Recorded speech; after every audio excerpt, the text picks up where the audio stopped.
नमस्कार साथियों, उम्मीद करता हूं आप सभी अच्छे होंगे और अपनी अपनी तैयारी में डटे होंगे। सीटेट दिसंबर 2024 के लिए आज की हमारी वीडियो है हिंदी भाषा की, जिसमें हमने कवर किया है संपूर्ण हिंदी पेडागोजी को, जो कि आपके लिए पेपर फर्स्ट और पेपर सेकंड, चाहे लैंग्वेज 1 और लैंग्वेज 2 सभी के लिए समान रूप से लाभकारी है। आपके लिए मॉक टेस्ट का काम करेगी ये वीडियो और मुझे पूरी उम्मीद है जो टॉपिक्स हमने लिए हैं, चाहे वो BF स्किनर हो, वाइगोत्स्की हो, नॉम चॉम्स्की हो, ट्रांस लैंग्वेजिंग हो, आकलन हो या रियलिया हो, ये कम से कम आपके 5 अंक गारंटी से पक्के कर देंगे, क्योंकि ये प्रश्न हमेशा पूछे जाते रहे हैं। इनकी बार बार जो है फ्रीक्वेंसी इनकी बहुत ज़्यादा है पूछने की, इसलिए इस वीडियो को एंड तक देखें। अगर आप नए हैं तो चैनल को सब्सक्राइब करें, वीडियो को लाइक करें, शेयर करें। क्वेश्चन नंबर 1 है, भाषा अधिगम के बारे में कौन सा कथन सही है। आपको सही कथन देखना है। यहाँ पे पहला ऑप्शन है, प्रथम भाषा का ज्ञान द्वितीय भाषा के अधिगम में अवरोध डालता है। देखिए यहाँ पे अवरोध वर्ड कैसा हो गया, नेगेटिव वर्ड हो गया, इसीलिए ये ऑप्शन हो गया यहाँ पे गलत। प्रथम भाषा के ज्ञान का द्वितीय भाषा अधिगम से कोई लेना देना नहीं है। मतलब इनके कहने का मतलब इस भाषा से इस भाषा का कोई लेना देना ऐसा नहीं होता है, क्योंकि जब भी आपकी जो प्रथम भाषा होती है, जो आपकी सहजात भाषा होती है, मातृभाषा होती है, आप जो भी विचार करते हैं, जो भी सोचते हैं, वो अपनी भाषा में विचार करते हैं, फिर उसको ट्रांसलेट करते हैं दूसरी भाषा में, तो आपस में एक दूसरे से इंटरलिंक होती हैं ये चीज़ें। तीसरा है, प्रथम भाषा का ज्ञान द्वितीय भाषा के अधिगम को समर्थित करता है। ये बिल्कुल सही बात है, क्योंकि पॉजिटिव सेंटेंस भी है, तो ऑप्शन नंबर 3 इसका सही हो गया। ऑप्शन नंबर 4 भी पढ़ लेते हैं, प्रथम भाषा अधिगम और द्वितीय भाषा दोनों पूरी तरह से अलग अलग हैं। ये ऑप्शन भी आपका गलत है। अगर आपको इसका कुछ भी नॉलेज नहीं हो, अगर ये प्रश्न आपके सामने आ जाए, तो इसके सॉल्व करने का दूसरा तरीका भी है। वो तरीका ये है कि ऑप्शन नंबर अगर आप 2 को देखते हैं, प्रथम भाषा के ज्ञान का द्वितीय भाषा अधिगम से कोई लेना देना नहीं है, और ऑप्शन नंबर 4 देखते हैं, प्रथम भाषा अधिगम द्वितीय भाषा दोनों पूरी तरह से अलग अलग हैं, तो लगभग एक जैसा सेंस बना रहे हैं, इसलिए ये दोनों ऑप्शन तो यहीं से एलिमिनेट हो गए। यहाँ पे भी कोई लेना देना नहीं है और यहाँ पे भी अलग अलग हैं, तो बात एक ही है लेकिन अलग अलग तरीके से कही गई, तो दोनों ऑप्शन यहाँ पे गलत हो गए। अब आपको इसमें तो आसानी से देख सकते हो, अवरोध अगर पता है कि अवरोध ऐसा होता ही नहीं है कि पहली भाषा दूसरे में अवरोध डाले, तो ये भी गलत हो गया, तो ऑप्शन नंबर 3 ही बचता है और यही सही हो गया। प्रश्न नंबर 2 है, कक्षा 6 की अध्यापिका शब्दावली समृद्ध करने के लिए चम्मच, प्लेट, डिब्बे, परात कक्षा में लेकर आती है। इन्हें दिखाकर भाई रसोई में इस्तेमाल होने वाली वस्तुओं का विवरण लिखना चाहती है। भाषा शिक्षण के संदर्भ में इन वस्तुओं को क्या कहेंगे। शिक्षण सामग्री, वास्तविक वस्तुएं, खाना पकाने के बर्तन, वास्तविक जीवन के कार्य। तो आपको पता है ऐसी वस्तुओं को हम रियलिया बोलते हैं, वास्तविक वस्तु। इससे रिलेटेड कई बार प्रश्न आ चुका है, बहुत ही इंपॉर्टेंट ये क्वेश्चन है, अलग अलग तरीके से पूछा जाएगा। आप इस चीज़ को समझ जाइए कि जो भी चीज़ें हम लोग वास्तविक रूप से ले जाके बच्चों को दिखाते हैं उनके शिक्षण कार्य के दौरान, वो सारी वस्तुओं को रियलिया कहते हैं, यानी वास्तविक वस्तुएं कहते हैं। प्रश्न नंबर 3 है, परिभाषा व्यवहार ट्रांस लैंग्वेजिंग क्या है। ऑप्शंस आपके दे रखे हैं, आपको ऑप्शंस से आपको पिक करना है। पहला है, भाषाओं के शिक्षण अधिगम के दौरान एक भाषा से दूसरी भाषा में व्यवहार करने से संबंधित है। एक भाषा से दूसरी भाषा में व्यवहार करने से संबंधित है, तो ये ऑप्शन आपका गलत है। दूसरा है, भाषाएं किस तरह एक समय अवधि के दौरान अपना रूप बदलती हैं, ये भी नहीं है। तीसरा है, एक कक्षा में एक से अधिक भाषाओं को संसाधन के रूप में इस्तेमाल करने की शिक्षण शास्त्रीय प्रक्रिया, ये ऑप्शन बिल्कुल सही है। चौथा है, विद्यालय में कितनी भाषाएं पढ़ाई जानी चाहिए, इस मुद्दे पर शिक्षा नीति में भाषा, ये भी ऑप्शन गलत हो गया। इस चीज़ में हमें ये ध्यान रखने की बात है, यह एक कक्षा में एक से अधिक भाषाओं को उपयोग करने की एक शैक्षणिक प्रक्रिया को संदर्भित करता है। इसका उपयोग ये बताने के लिए किया जाता है कि द्विभाषी अपने भाषाई संसाधनों का उपयोग अपने आसपास की दुनिया को समझने और बातचीत करने के लिए किस प्रकार से करते हैं। प्रश्न नंबर 4 है, निम्नलिखित में से कौन सी विधि भाषा अधिगम के लिए ड्रिल और भाषा के औपचारिक गुणधर्म में निपुणता को आवश्यक रूप से अनुशंसित करती है। इसमें आपको देखो, पहली चीज़ तो उन्होंने औपचारिक गुणधर्म होना चाहिए और दूसरा इसमें ड्रिल का इस्तेमाल होना चाहिए। ये 2 चीज़ें आप अगर कीवर्ड आपने पकड़ ली तो ऑप्शन आपका सही हो जाएगा। पहला है श्रव्य भाषावाद। श्रव्य भाषावाद जो कि विदेशी भाषा शिक्षण विधि है, इसमें बोलने और सुनने पर ज़्यादा जोर दिया जाता है। ये एक तरह से औपचारिक विधि है और इसके अलावा इसमें ड्रिल का बहुत ज़्यादा इस्तेमाल होता है, तो यही ऑप्शन नंबर 1 ही सही हो गया, श्रव्य भाषावाद। बाकी संप्रेषणात्मक भाषा शिक्षण क्या है, ये एक तरह से आपकी एक जटिल प्रक्रिया है और योजनाबद्ध तरीके से चलने वाला भाषा शिक्षण है। व्याकरण अनुवाद विधि आपको पता है ये क्या है। सबसे पहले हम क्या करेंगे, जब भी कोई अन्य भाषा सीखेंगे तो उसकी व्याकरण से ही शुरुआत करेंगे, यानी हम व्याकरण सीखेंगे, उसके बाद उस भाषा को सीखेंगे अनुवाद के थ्रू। प्रश्न नंबर 5 है, घोषणात्मक ज्ञान क्या है। ऑप्शंस आपके दे रखे हैं, किसी भाषा के शब्द का उच्चारण करना, जानना। दूसरा है व्याकरणिक तत्वों के बारे में जानना। तीसरा है व्याकरणिक तत्वों में त्रुटि की पहचान करना सीखना। चौथा है किसी व्याकरण तत्व पर कैसे कार्य किया जाए यह जानना। देखो घोषणात्मक ज्ञान जो होता है वो तथ्यों पर रिलेट करता है, तथ्यों से रिलेटेड होता है, चीज़ों का, घटनाओं का, प्रक्रियाओं का, उनकी विशेषताओं का एक दूसरे से क्या संबंध है। एक तरह से ये तथ्यात्मक ज्ञान है। और एक इसकी प्रकृति जो है स्थिर प्रकृति, यानी ये चेंज नहीं होता है। और तो यहाँ पे देखिए ऑप्शन के हिसाब से क्या है, व्याकरणिक तत्वों के बारे में ज्ञान, यही घोषणात्मक ज्ञान है। ऑप्शन नंबर 2, क्योंकि व्याकरण जो तत्व होते हैं वो लगभग स्थिर होते हैं और तथ्यात्मक होते हैं। प्रश्न नंबर 6 है, यहाँ एक ऐसी स्थिति दी जा रही है जहाँ विद्यार्थियों को विषय के प्रति समझ बनाने के लिए एक विषय के विपरीत वाले दृष्टिकोण से परिचित करवाया जाता है। इस प्रक्रिया द्वारा विद्यार्थियों में किसके विकास का प्रयास किया जा रहा है।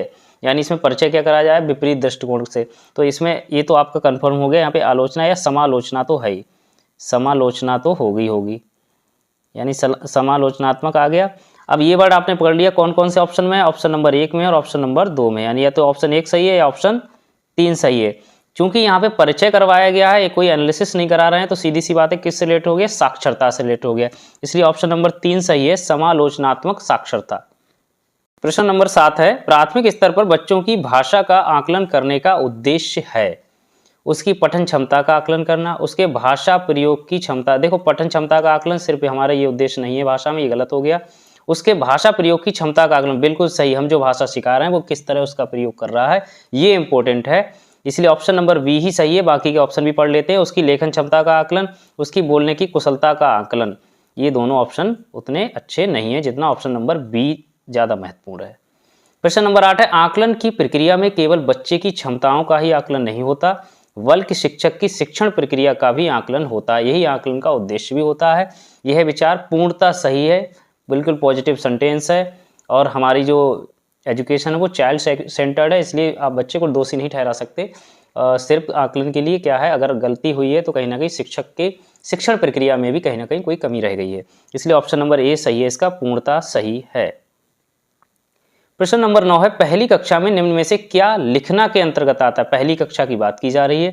वाक्य लिखना नहीं, शब्द लिखना नहीं, अक्षर बनाना ये भी नहीं, मेन है आपका क्या है, चित्र बनाना, क्योंकि महात्मा गांधी जी ने इस बारे में भी कहा था कि लिखना सिखाने से पूर्व बालकों को चित्रकला सिखाना चाहिए, क्योंकि अक्षर भी चित्र ही हैं। प्रश्न नंबर 10 है, प्राथमिक स्तर पर पढ़ना सीखने में सबसे कम महत्वपूर्ण क्या है। सबसे कम महत्वपूर्ण वाला आपको देखना है। अनुमान लगाना, अनुमान लगाना अच्छी बात है, कोई दिक्कत नहीं है इसमें। संदर्भ अनुसार अर्थ निकालना, ये भी ठीक है। अक्षरों की पहचान या पढ़ने का उद्देश्य, पढ़ने का उद्देश्य ये भी महत्वपूर्ण है कि हम क्यों पढ़ रहे हैं, क्या पढ़ रहे हैं, उसके बारे में अनुमान लगाना। लेकिन क्या इंपॉर्टेंट नहीं है, अक्षरों की पहचान इंपॉर्टेंट नहीं है, तो ऑप्शन नंबर तीसरा यहाँ पे सही हो गया, अक्षरों की पहचान। प्रश्न नंबर 11 है, भाषा अर्जन क्षमता किसके साथ संबंधित है। ये अगर आपने हिंदी भाषा या कहीं भी पढ़ा होगा तो सबसे ज़्यादा फेमस है ये तो, Noam Chomsky, option number B सही है इसका। इनके बारे में थोड़ा बता देते हैं। जो भाषा अर्जन क्षमता के बारे में उन्होंने कुछ पॉइंट बताए थे। पहले तो ये बताया था कि भाषा अर्जन क्षमता क्या होती है, जन्मजात होती है। कई बार इस तरह के प्रश्न भी पूछे जा चुके हैं स्टेटमेंट के थ्रू। इसके अलावा भाषा अर्जन क्षमता जो होती है वो सहजात योग्यता है, बच्चों की सहजात योग्यता है। और इसके अलावा भाषा अधिग्रहण का आधार भी है, भाषा अधिग्रहण का आधार भी है, यानी भाषा अर्जन क्षमता। इसके अलावा एक उन्होंने डिवाइस की भी बात की थी, उसको बोलते हैं LAD, लैंग्वेज एक्विजिशन डिवाइस, यानी भाषा अधिग्रहण उपकरण। ये भी कई बार पूछा गया है। बढ़ते हैं प्रश्न नंबर 12 पे, प्राथमिक स्तर पर भाषा सीखने में भाषा संबंधी कौन सा संसाधन सर्वाधिक महत्वपूर्ण है। अब प्राथमिक स्तर की बात की गई है तो कंप्यूटर, समाचार पत्र और टेलीविजन, ये प्राइमरी स्तर पे काम नहीं करते हैं। मतलब प्राथमिक स्तर पे जो काम करता है वो है बाल साहित्य, क्योंकि बच्चे उनको ज़्यादा पढ़ने पसंद करते हैं। उसमें कॉमिक्स वगैरह होती हैं, चित्र वगैरह होते हैं, उनकी तरफ आकर्षित होते हैं कहानियों के माध्यम से, कविताओं के माध्यम से। प्रश्न नंबर 13 है, बच्चे अपनी मातृभाषा का प्रयोग करते हुए हिंदी भाषा की कक्षा में अपनी बात कहते हैं, ये बात निम्न में से क्या है। मातृभाषा का प्रयोग करते हैं और हिंदी भाषा की कक्षा में अपनी बात कहते हैं, तो ये सिंपल सी बात है, स्वाभाविक है। ऑप्शन नंबर 1 सही है, स्वाभाविक।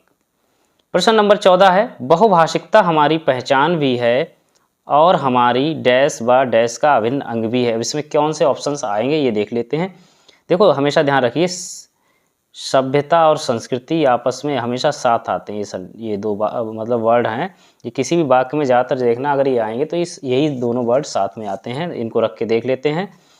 पहला ही ऑप्शन है। हमारी सभ्यता व संस्कृति का अभिन्न अंग है, तो सही ऑप्शन भी यही हो गया, ऑप्शन नंबर ए, क्योंकि सभ्यता व साहित्य का अभिन्न अंग है, ये नहीं है यहाँ पे बहुभाषिकता। संस्कृत व साहित्य का ये भी नहीं, संस्कृत व चुनौतियां ये भी नहीं होगा, तो ऑप्शन ये तीनों गलत हो गए, तो ऑप्शन नंबर एक ही सही है। प्रश्न नंबर 15 है, प्राथमिक स्तर की पाठ्य पुस्तक में कार्टून, भाषण, विज्ञापन आदि बच्चों की भाषा क्षमता विकास में सहायक हैं, बाधक हैं, निरर्थक है, अनुपयोगी हैं। देखो बाधक, निरर्थक, अनुपयोगी एक ही तरह के नेगेटिव वर्ड हैं, तो ये यहीं से एलिमिनेट हो गए। पॉजिटिव वर्ड सिर्फ सहायक है, तो इसीलिए यही ऑप्शन आपका सही हो गया, क्योंकि इनके माध्यम से बच्चे बहुत आसानी से आकर्षित होते हैं और सीखते हैं। प्रश्न नंबर 16 है, विद्यालय में भाषा शिक्षण के लिए कोई कार्यक्रम शुरू करते समय सबसे महत्वपूर्ण क्या है? यानी आप कोई भी कार्यक्रम शुरू कर रहे हैं, भाषा शिक्षण के लिए कर रहे हैं, तो सबसे ज़्यादा इंपॉर्टेंट चीज़ आपको देखनी है बच्चे की लिखित क्षमता को पहचानना। तो ये कोई ऑप्शन नहीं हुआ कि सिर्फ लिखित क्षमता नहीं पहचानी जाएगी, वहाँ पे बच्चे की सहज भाषाई क्षमता को पहचानना, यही सबसे इम्पोर्टेंट है कि बच्चा अपनी भाषा का प्रयोग किस तरह से कर रहा है, सहज है उसको करने में या नहीं है, यही हमें जानना है। तो ये ऑप्शन आपका बी सही है। बाकी के दोनों ऑप्शन देख लेते हैं। बच्चे की सहज मौखिक अभिव्यक्ति को पहचानना, मौखिक हो गई, लिखित हो गई और पठन क्षमता हो गई, तीनों अलग अलग दे रखे हैं, और जबकि ये सारी चीज़ों को अगर कंबाइन करते हैं तो बनती है बच्चे की सहज भाषाई क्षमता। प्रश्न नंबर 17 है, कई बार बच्चे जब स्कूल आते हैं तो 2 या 3 भाषाओं को डैश और बोलने की क्षमता से लैस होते हैं। इस तरह के खाली स्थान भरने वाले प्रश्न काफ़ी आते हैं सीटेट में, ध्यान रखिए।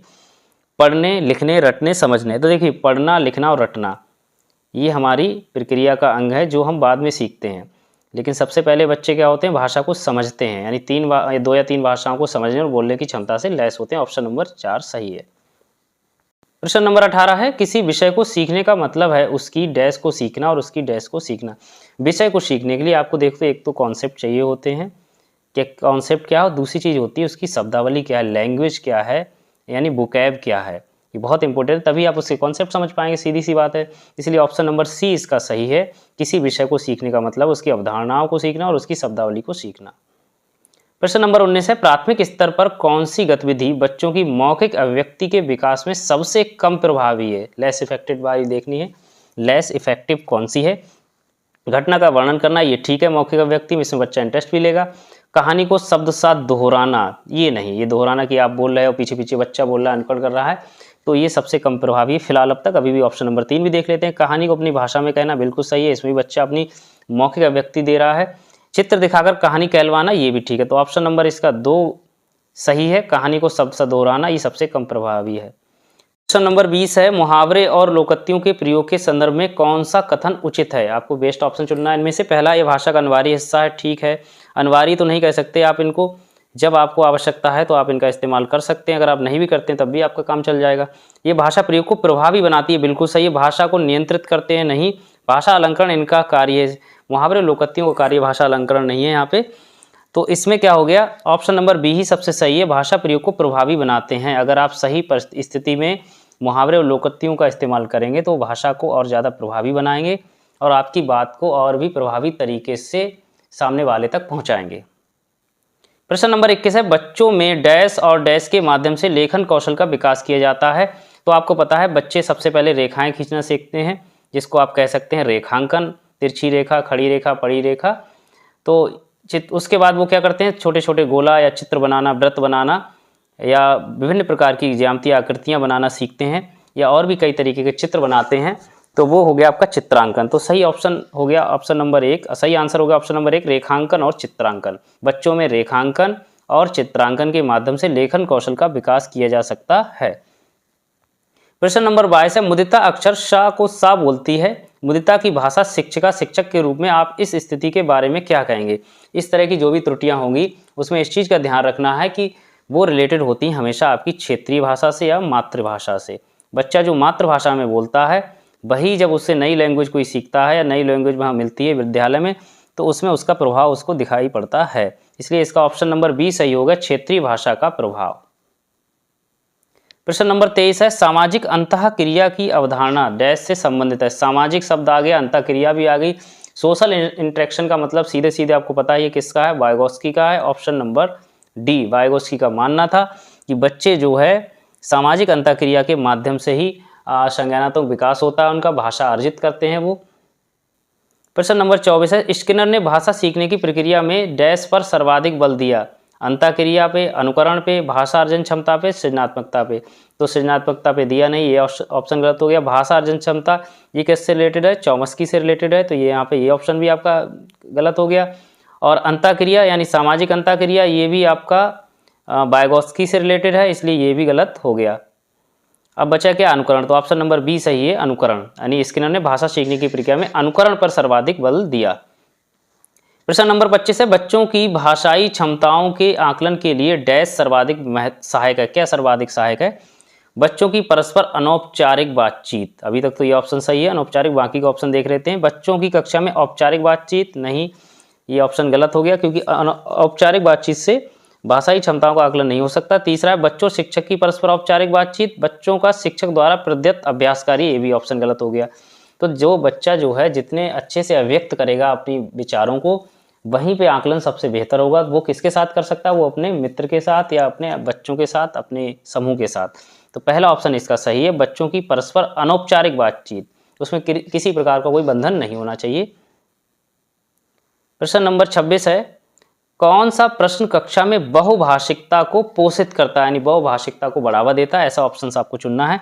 अच्छी लगने वाली महक को क्या कहेंगे? तो इसमें कहीं भी बहुभाषिकता वाली बात नहीं, ये ऑप्शन यहाँ गलत हो गया। बुरी लगने वाली महक को क्या कहेंगे? ये भी आपका गलत हो गया। तुम्हारे घर में किस किस की महक आती है? ये भी गलत हो गया। ऑप्शन नंबर 4 देखिए, फूलों के नाम अपनी भाषा में लिखो। तो यहाँ पे क्या कर रहे हैं हम? एक जो लैंग्वेज चल रही है स्कूल में वो है, दूसरी लैंग्वेज कौन सी है? और उसकी जो बच्चे की मातृभाषा है, क्षेत्रीय भाषा है। तो हम क्या कह रहे हैं? उनको अपनी भाषा में लिखने की नहीं कह रहे हैं, इसलिए ऑप्शन नंबर डी सही हो गया। यही बहुभाषिकता को पोषित करता है। प्रश्न नंबर 27 है, शिक्षण प्रक्रिया को रुचिकर बनाने में डैश शिक्षण सामग्री सहायक होती है। कौन सी सहायक होती है? ऑडियो वीडियो सहायक होती है, ठीक बात है। वैविध्यपूर्ण, यानी इसमें क्या हो गया आपका? सारी चीजें आ जाएंगी। वैविध्यपूर्ण में क्या क्या आ जाएगा आपका?